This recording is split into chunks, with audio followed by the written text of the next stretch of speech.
చారిత్రాత్మక నగరం రాజమహేంద్రవరంలో అక్రమ కట్టడాలపై చర్యలు తీసుకోవాలంటూ కూడా రాజమండ్రి మాజీ ఎంపీ మార్గాన్ భారత్ ఈరోజు కార్పొరేషన్ అధికారులకు అయితే ఫిర్యాదు చేశారు. ప్రస్తుతం దీనిపై ఎటువంటి వివరాలు తెలుసుకునే ప్రయత్నం చేద్దాం.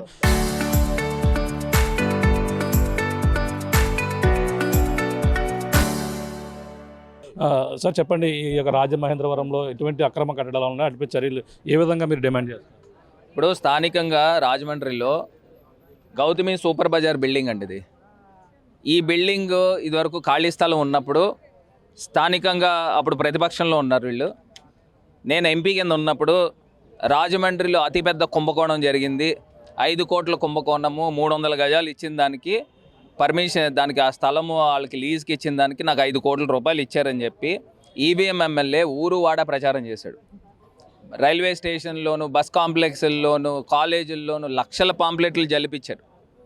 నేను అడుగుతా ఉన్నా, ఇవాళ ఓపెన్ ఛాలెంజ్ చేస్తూ ఉన్నా, నాకు 5 కోట్ల రూపాయలు ఎవరు ఇచ్చారు, ఎక్కడ ఇచ్చారు? అదే గౌతమి సూపర్ బజార్ దగ్గరికి వచ్చి నుంచుంటా, తీసుకురండి ఎవరిచ్చాడు 5 కోట్ల రూపాయలు. నేను ఓపెన్ ఛాలెంజ్ ఈవీఎం ఎమ్మెల్యేకి చేస్తూ ఉన్నా. ఒకవేళ నాకు డబ్బులు ఇవ్వని పక్షంలో, నువ్వు ప్రూవ్ చేయలేని పక్షంలో నువ్వు అక్కడ గౌతమి సూపర్ బజార్ దగ్గరికి వచ్చి బహిరంగ క్షమాపణ చెప్పు. అంతే తప్పితే ఇవాళ రాజకీయాలకి అన్యాయంగా అక్రమంగా ప్రజల ముందరికి తప్పుడు ప్రచారం చేసి తీసుకొని వచ్చాడు. నేను అడుగుతా ఉన్నా, ఖాళీ స్థలానికి 5 కోట్లు ఇస్తే ఇంత పెద్ద బిల్డింగ్, అనాథరైజ్డ్ బిల్డింగ్ కట్టారని అక్కడ మన కంటికి కనబడతా ఉంది. దీని నిమిత్తం నీకు ఎన్ని కోట్లు ఇచ్చారు? అడుగుతా ఉన్నా, దీని నిమిత్తం ఎన్ని కోట్లు ఇచ్చారు నీకు? ఇవాళ మా పార్టీ నాయకుడు సయ్యద్ ఉస్మాన్ వెళ్ళి హైకోర్టుకి వెళ్ళి ఆర్డర్ తీసుకుని వచ్చారు, ఇల్లీగల్ అనాథరైజ్డ్ కన్స్ట్రక్షన్ కూలగొట్టమని. ఇవాళ వెళ్ళి మేము స్పందనలో మున్సిపల్ కమిషనర్కి తీసుకొని వెళ్ళి కంప్లైంట్ చేస్తే అక్కడ సిటీ ప్లానర్ చెప్తా ఉన్నాడు, బీపీఎస్లో రెగ్యులరైజ్ చేసుకోవచ్చండి అన్నట్టు. ఇప్పుడు అంటే అనాథరైజ్డ్ కన్స్ట్రక్షన్ మీ ఇష్టం వచ్చినట్టు కట్టేసుకోండి, బీపీఎస్లో రెగ్యులరైజ్ చేసుకోవచ్చా?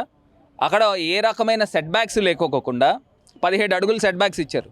అంటే 2 అడుగులు సెట్ బ్యాక్స్ అక్కడ మనకి ఫిజికల్గా కనబడుతూ ఉంది. ఏదైనా ఫైర్ మిషాప్ జరిగితే ఎవరైనా అక్కడ ప్రాణాలు పోతే ఈ సిపి కానీ ఈ కమిషనర్ కానీ బాధ్యత వహిస్తారా అని అడుగుతున్నా. ఇదేమి లేకోకుండా వీళ్ళే డైరెక్ట్గా అనాథరైజ్ కన్స్ట్రక్షన్లు ఎంకరేజ్ చేస్తూ ఉన్నారు. రాజమండ్రిలో 100ల కొద్దీ బిల్డింగ్లు కట్టారు, ఇవాళ అనాథరైజ్డ్ బిల్డింగ్లు కట్టారు. ఇవన్నిటికి కూడా ఎమ్మెల్యేకి లక్షల రూపాయల్లో ప్రతి బిల్డింగ్ నుంచి మామూలు వెళ్తూ ఉన్నాయి. అధికారులు వెళ్ళి ఇన్స్పెక్ట్ చేయడం, మీరు ఎమ్మెల్యే దగ్గరికి వెళ్ళి సెటిల్ చేసుకోండి అని చెప్పడం, ఇది రాజమండ్రిలో జరిగే తంతు. అంటే గతంలో వైసీపీ హయాంలోనే వీటి బిల్డింగ్లు కొన్నిటికి పర్మిషన్ ఇచ్చారన్నట్టు కూడా చెప్పుకొస్తున్నారు. దాన్ని ఎలా చూడాలి?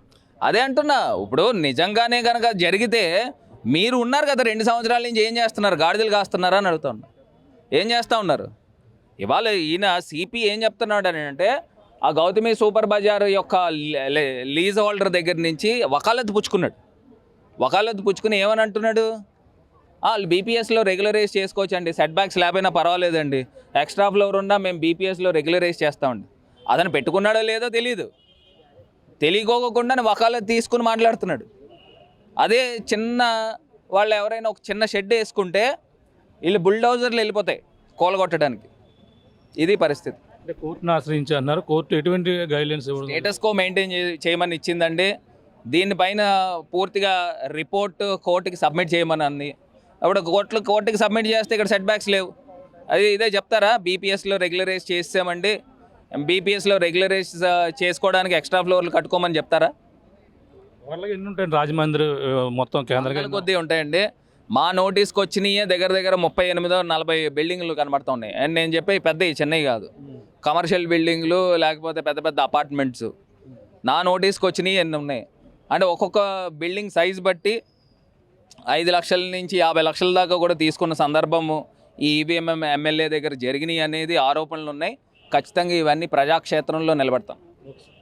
ఇది పరిస్థితి. ఇప్పుడు ఏదైతే రాజమండ్రి కేంద్రంగా ఏదైతే జరుగుతున్నటువంటి అక్రమ కట్టడాలపై చర్యలు తీసుకోవాలని అన్నారు. గతంలో దానిపై వచ్చినటువంటి ఏదైతే యొక్క గౌతమికి సంబంధించినటువంటి మార్కెట్ ఏదైతే ఉందో బిల్డింగ్ అక్రమంగా కూడా కట్టారని, అప్పట్లో 5 కోట్లు తీసుకున్నారని కూడా అవినీతి ఆరోపణలు ఆపే గుప్పించినటువంటి ఇప్పుడు ఉన్నటువంటి ఎమ్మెల్యే దీనిపై నిరూపణ చేయాలంటూ కూడా ఆయన అయితే సవాల్ విసురుతున్నారు. అలాగే గతంలో దానికి ఎటువంటి పర్మిషన్లు కూడా ఇప్పుడు అధికారంలోకి వచ్చిన తర్వాత చర్యలు తీసుకోవాలని కూడా చెప్పుకొస్తున్నారు. మరి అటువంటి చర్యలు తీసుకోకుండా గతంలో నాపై తప్పుడు ఆరోపణలు చేసినటువంటి ఆ ఎమ్మెల్యే ఇప్పుడు ఏవైతే ఉన్నారో దీనిపై మరి చర్యలు ఏ విధంగా తీసుకుంటారనేది కూడా దీనిపై వేచి చూడవలసిన పరిస్థితి. ఏదో ఇప్పుడు రాజమండ్రి వేదికగా మొత్తం 30కి పైగా ఇటువంటి అక్రమ కట్టడాలు ఉన్నాయని కూడా చెప్పుకొస్తున్నారు. అలాగే అటువంటి వాటిపై ప్రతిదానిపై కూడా చర్యలు తీసుకుని అదే అధికారులు నాయకులు కూడా కుమ్మక్కై ఈ విధంగా వ్యవహారం చేస్తున్నారంటూ కూడా మా రాజమండ్రి మాజీ ఎంపీ మార్గాన్ భరత్ అయితే ఆరోపణలు చేస్తున్నటువంటి పరిస్థితి ప్రధానంగా ఉందని చెప్పాలి. ఇది కూడా తాజా పరిస్థితి. నలితో ప్రకాశ్ RTV రాజమండ్రి నుంచి.